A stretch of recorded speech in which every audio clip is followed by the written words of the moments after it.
Hey team, first shot at this. I'm going to try and roll through the workouts for the week, give you some details, thoughts, stimulus, anything that may or may not be written down in the notes.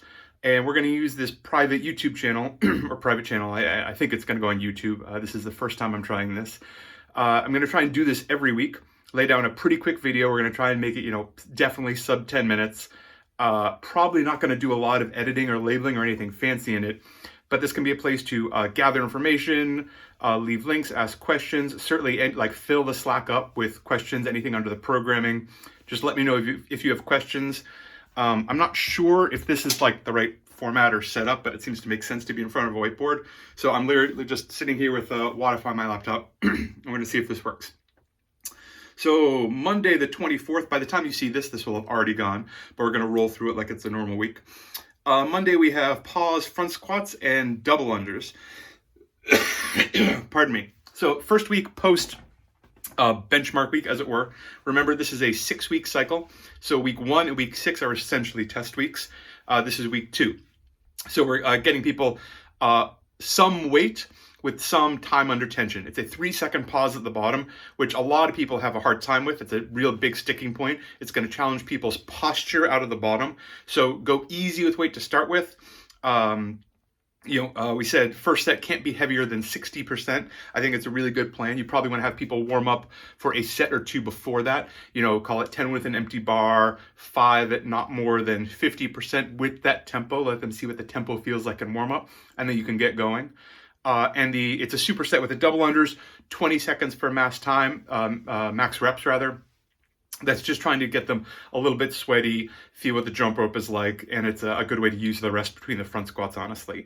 Then we're retesting 19.1, 15 minutes, 19 wall ball, 19 calorie row. Wall ball is the classic, so 10 feet, 9 feet, 20 feet, 14 feet. Nope, 10 feet, 9 feet. 20 pounds, 14 pounds. I should slow down. Pardon me, pardon the throat. That must be tons of fun to listen to. If people have tested this before, great, super useful. They can go back in their logbook. It was before we got Wodify was when we did this, so they'd have to go back and look in their own logbook. But a lot of people have scores for this.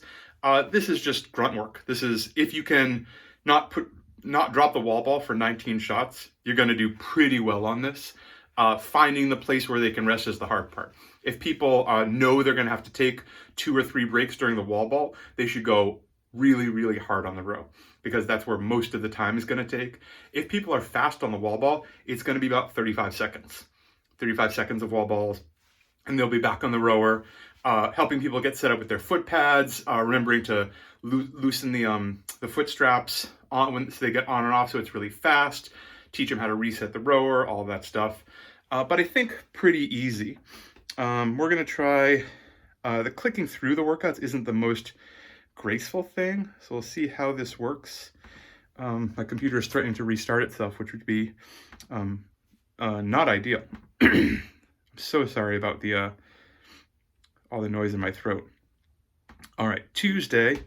Let's see if I can get this up. Great. So Tuesday, that's the 25th. Bench press day.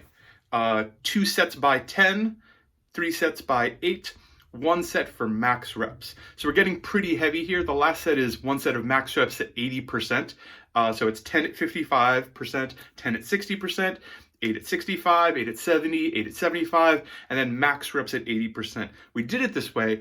I think most people are going to get, if it's a real 80%, if it's based on anything like a real 1 rep max, 5 to 7 reps. But we have lots of people who haven't tested a bench press. This is another place for them to potentially get a bunch of volume in. If they get, they may get really high numbers, and that might be a place where, as a coach, you can reset, a training max for them.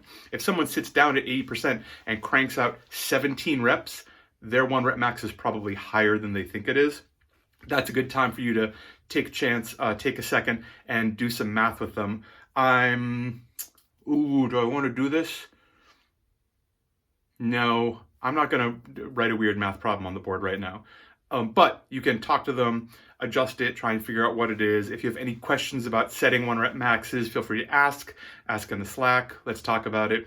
The Metcon 15-12-9 handstand push-ups and burpee box jumps, and the box is high. I specifically didn't write 30 inches, 24 inches here. We're playing with not writing RX stuff some of the time. And this is something we've talked about. Certainly Wiley and Morgan and I have talked about, and we've bantered about kind of for a long time, playing with this idea, and we're just trying it out. So handstand push-ups are handstand push-ups, 15, 12, 9, that's 27, 36 total. So it's a bunch. It's not, it's not a Fran level. Fran's 45. There's certainly been open workouts with more than 50 in them, but 36 is a lot. So this is something where I would say for, with a time cap of 11 minutes, they should probably be able to go, at least triples with what their handstand push-up is. I'm okay with giving people a chance to work on the skill for a little while, but if they're doing, a really tough single and resting for 15 seconds, it's not going to work. 1 ab mat, sure. 2 ab mat, I'll let you use your coach's judgment on that. I'm not a big fan of that limited range of motion. Maybe come down to the box handstand push-up or that L-seated dumbbell press. Possibly that's a place where you can go relatively heavy with an L-seated dumbbell press. So same thing, find a weight where they can only do, 3 or 5 at a time, and then they have to take a little 10-second break. That's a way to really build that shoulder fatigue and strength in a tough workout place. And burpee box jumps, as ever, chest touches the ground, and whatever high is for them. So if you normally do box jumps at one height, let's go a little bit higher than that, maybe 4 to 6 inches higher. So 20 to 24, 24 to 30. If you normally use a little stool or something like that, possibly building it up. If there's someone who normally does 30-inch box jumps, let's take it up to 34, 36. All right, that's Tuesday. I can already tell this is taking too long. I'm going to try and rock through it even faster. We'll see how it works out. Wednesday is, I think it's 3 Metcons. Wednesday is 3 Metcons. All right, so it's 3 back-to-back, and there's rest between them. First one, 5-minute AMRAP, 3 ring muscle-ups, 3 power snatch, and again, back to this not exactly RX thing, parentheses, heavy. Heavy is determined something you can moderately do, you can confidently do moderately paced singles, and that note is in the workout. So 3 ring muscle-ups, 3 power snatches for 5 minutes. If it was me, my snatch is 215, 220, I would probably roll 185 on something like this. But whatever a confident single is, after we, it's assumed, here's a good thing. There is no strength weightlifting portion here, but there should be extra time. I'm assuming you're going to take people through a snatch warm-up, the barbell warm-up, give them some time to get some weight on their shoulders, see what it feels like. They have to work up to whatever that heavy weight is, and it might give them a chance to feel what that is. So 5 minutes, 3 ring muscle-ups, 3 heavy power snatches. After that 5, they get a 5-minute break. Second one, also a 5-minute AMRAP, 6 chest-to-bar pull-ups, 6 moderate power snatches. So they don't have to squat. All these are power snatches today. So a slightly easier, less pulling, but a big gymnastics pulling movement with a lighter power snatch. So whatever your version of the muscle up was, this should probably be easier. If people are doing muscle ups, then great. It's pretty much 1-to-1. I'm okay if people want to do bar muscle ups. That's a pretty cool scale for ring muscle ups.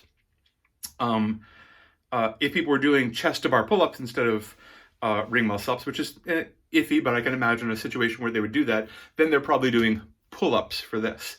Remember that we love doing pull ups plus ring dips for muscle ups. Also feet on the floor muscle ups, false grip ring row into that support, false grip ring row into a ring dip. Super, super useful. The ring things should all be up today. Also up there. So moderately weighted. Remember, people are going to need time to change their weights. Everyone in class should have a plan for what weights they're going to do. As much as possible, I'd really like you to go around, talk to each person. You should know what they're going to do for gymnastics movement, what they're going to do for a weight, so you know, A, what your real estate is. You know pretty quickly if you have 9 people who need to do ring muscle-ups, that you need to do some fiddling around in class logistic stuff, people sharing rings or people working on lower rings, whatever the story may be. And people should probably have the weight they need standing by to change things out so people aren't walking all over a big crowded classroom. Another 5-minute break, third Metcon, 5-minute AMRAP, 9 pull-ups, 9 light power snatches. This should be something that they think they could go unbroken when they're fresh. Maybe not at this third Metcon place, but a movement / volume that they could definitely go unbroken. Snatch has to be 50% or less than the 1 rep max. This is like Isabel kind of fast, super, super touch and go. We're probably looking for people when they get here to still get like 3, 4, 5 rounds of whatever their movement is. Don't be afraid to limit volume. Totally a place to go to jumping pull-ups. Totally a place to go to super light snatches. Maybe a place to switch in like a dumbbell snatch or things like that. That's the whole Metcon for Wednesday. Murph finisher. I think there was a Murph finisher for Monday. I forgot to talk about. Sorry about that. Collect 60 push-ups. Let's talk about Thursday. Thursday is a fun one, long one with a bike. So it's written as a sweat portion and a Metcon portion. This is entirely because for this kind of conditioning, people are going to have to be a little sweaty, have some blood flowing before they get into it. So I just wrote a structured warm-up, a little tiny AMRAP in there. It's not 2 pieces. They can keep score if they want to, but I don't really care. First piece is a 4-minute AMRAP, 8 burpee pull-ups, 8 hand release push-ups, 8 jumping squats. So really low load, really moving fast. If people don't have push-ups, do elevated push-ups, do renegade rows, do ring rows, just something we need to push, pull, something where they can rocket through this and kind of not rest for 4 minutes. And the real Metcon, as it is, the meat of the workout, every 6 minutes times 6, every 6 minutes times 4, 24 minutes worth, on a 90-second clock, 20 alternating dumbbell snatches, AMRAP calories on the fan bike. So alternating dumbbell snatches, right, left, right, left, right, left. Make sure we go over, remember, keeping it really close, locking it out overhead, getting to the bike and going ham. The reason we staggered it like this, the reason it's 6 minutes and for 4 rounds is so you can start a heat every 2 minutes if you need to. So in a big class, we've got 8 bikes. Potentially we could service 24 people here. It's up to you how you want to run this. But if we have, depending on how many bikes are out at the point you're coaching, if you need to pull out all 8 bikes out, pull all 8 bikes out. That's what it's there for. I just looked at the clock. I'm already 12 minutes in. This is way too long. We're going to have to figure this out. But it's only a 90-second clock. So people will definitely be done in 1 minute and 30 seconds. So even every 2 minutes, you'll have a 30-second rest period where people can turn it over. Dig. Friday, I'm just going to keep rocking through this, even though we're already 12 minutes in. Hopefully I'll get better at this. So cleans and ring dips. We're doing Elizabeth on Friday. So Elizabeth, let's work backwards. 21:59, cleans at 1:35, and ring dips. Traditionally, Elizabeth is power cleaning, so we're going to say power cleaning, no problem. And the strength is really a warm-up for that. So it's every other minute of cleans and ring dips, 3 cleans and 5 ring dips with a 2-second pause at the bottom support. So remember that bottom position, can I right here? Yeah, that's perfect. So we have, that person living, should I have a different color for that? Let's do this.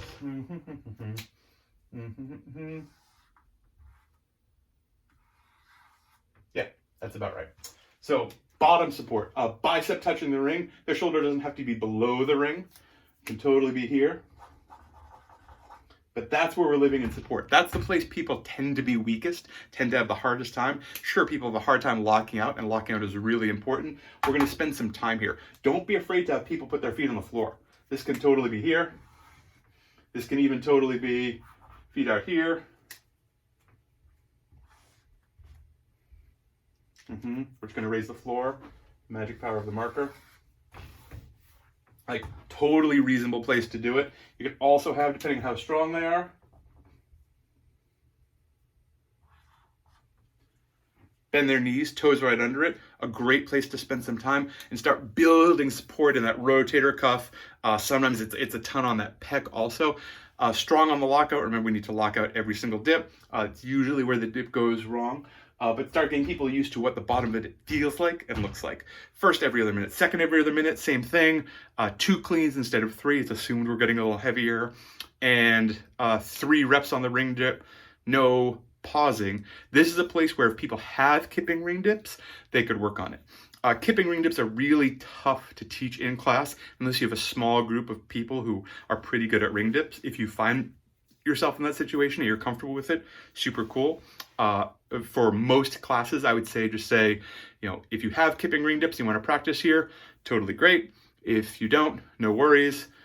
Don't say that unless you're ready to demonstrate what a kipping ring dip looks like, or you have someone in class can do that. Because there's always the possibility someone will say, what's a kipping ring dip? And then if you just have to talk about it in the theoretical, it's a pretty hard thing to draw. So you should be able to whip it out, hopefully. Or maybe don't talk about it. Third part, cleans and ring dips, still in every other minute. One clean, probably getting heavy here, ideally getting well heavier than they're going to do Elizabeth at. And 2 seconds, nope, 2 reps on the ring dip, but now living in top support. So with our ring, I know you know what it is, but we're going to do here, just so we can talk about a little something. So they're nice and tall, strong, locked out.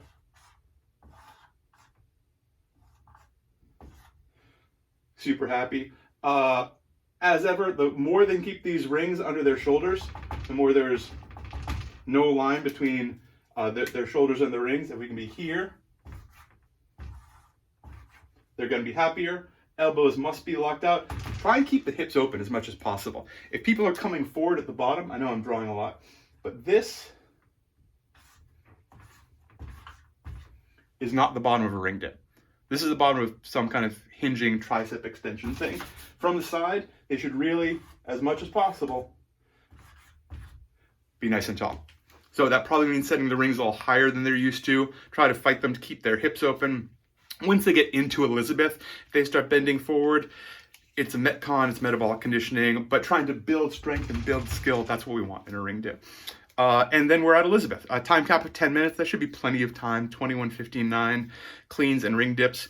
Ring dips are going to be the limiting factor here. People are pretty good at knowing what they can clean, what kind of weight they can move. They're really bad at knowing how many gymnastics movements they could do, especially something like a ring dip. This is your chance. You have 3 every other minute pieces to watch them move and sort of figure out what they're going to do. Either you should keep your feet on the ground, you should do jumping ring dips, you should do maybe like box dips or bar dips. Put the matter up. We can put the parallel bars up. Bar dips are super useful.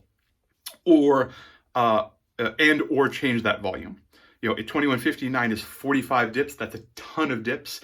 Analogous to the handstand push-ups earlier in the week, analogous to hand release push-ups earlier in the week. We're doing a lot of pushing, a lot of trying to build those triceps. Murph is coming.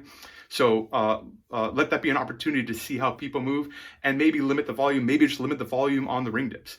Maybe you're doing 21:59. We'll get rid of this guy. 21:15, 9 for cleans, but you're actually doing, 12, 9, 6 for ring dips. So cutting the rep number in half, basically, so they can still move it. Time cap for 10 minutes. What are we at? That was Friday. Let's talk Saturday. Saturday, I'm going to skip over Saturday because I'm the one coaching it. Sunday, I know this is just for Arthur, but anyone else wants to come. 30 seconds on, 30 seconds off, rotate stations every minute. I want to see how this goes. We've done a few of these before. This is sort of a base 6-y workout, but don't tell people. But 30 seconds of work, 30 seconds of rest. No real score. Double checking that. Blah, blah, blah, blah, blah. No score, which is fine. Minute 1 is a heavy farmer's carry.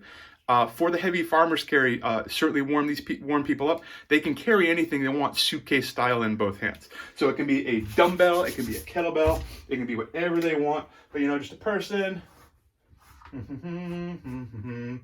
holding something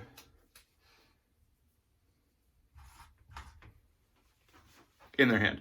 Remember, we have the farmer's handles in back. So you could totally set those up and put some weight on them. The farmer's handles, remember, can only take the black clips. They're in the green bucket back there. But you can load some weight on both sides. If you have some really strong people, that's the way to go. The farmer's carry handles, I believe, are 25 pounds a piece. Second station, sandbag over the shoulder. Something they can keep moving with for 30 seconds. Also, totally warm this up. The 200-pound bag is probably staying where it is on today. Remember, we have 100s and 150s back there. We also have the 80-pound D-ball, 65, the 45. 30-pound ball might be plenty of a challenge for people. Some of the weirder shaped sandbags, the orange and black one, I forget what it's called. It's called a something bag. is a weird one. That's a totally valid sandbag. Anything that's an odd object that's a little tough for them to carry up, propel with their hips, get over their shoulders. Third station, heavy jump rope. It's those black jump ropes. You've probably seen us using it for base 6. It's pretty weird if people haven't used them before. Give them a chance to warm it up because people aren't great at it. It's a shoulder killer. 4 is fan bike. Fan bike is fan bike, hard as they can for 30 seconds, and then they get a rest. It's in this order for a reason, fan bike and then rest, so they can go ham on the fan bike. So 30 seconds of really hard work. Try not to let people coast there. Don't pick on people. We don't bully people, but encourage people to go real hard on the fan bike because they get a minute and 30 seconds of rest after this. All right, this was 20 minutes, which is too long, but that's how long the first one took. Let me know what you think, and I don't know. I'll post this in a second. Thanks.